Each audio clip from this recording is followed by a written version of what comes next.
Hey, today I'm going to be talking about why women should actually get married in their 20s when they are in college. A lot of women in their 20s, they're not really thinking about getting married or having a really serious relationship, and there are good reasons for this. They want to focus on their schoolwork and things like that, and they have a lot of guys who are interested in them. So why would they want to settle down and focus on things like that? But here's the thing.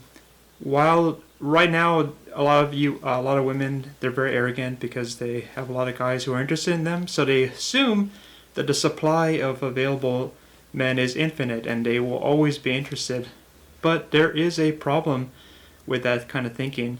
The main one being that as time goes on, as women age, there are going to be fewer and fewer men who will be interested because men almost have kind of a fixed strong interest in women who are 21 to 24.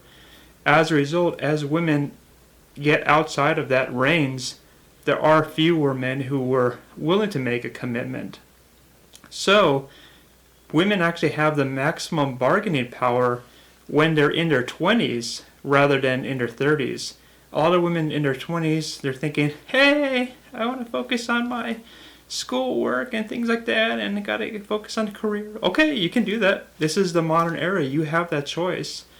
But the problem is, and I see this a lot, women in their 30s start to complain, hey, no one's interested anymore. All the guys who they wanted to, who were chasing after them, they're all gone. They're married themselves, and so there's a much smaller pool of available guys who are interested in these women. So this is a huge, huge issue for you. You actually do get to decide. You get to focus on schoolwork and career, or you can focus on having the best possible relationship now that can actually be really committed. But I do actually have some doubts that it's possible to do both. The main one being that we see the opposite. What happens is that as time goes on, women in their 30s, they start to complain about the fact that there are fewer men who are interested, and there's no really way to reverse that. I mean, they cannot say, oh wait, I made a mistake and change the clock. It just is the way it is. So it means that some choices are a bit irreversible. It's an either or. I know the feminists, they like to say, you have the option of doing whatever you want and it doesn't matter.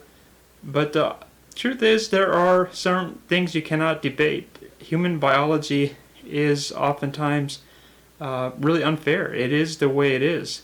You don't get to debate Mother Nature. So this is something that you women really need to think about when you're in college, because this is something that you're going to be thinking about later on, obviously. Right now you're thinking, I have the time. I'm saying you actually don't. So that's my view of the day. I'm sure it's controversial. I'm sure the social justice warriors will have a thing to say about this, and I do look forward to having a debate about this. And click subscribe and like if you liked it, and if you disliked it, well, pretend you never watched it. So until next time.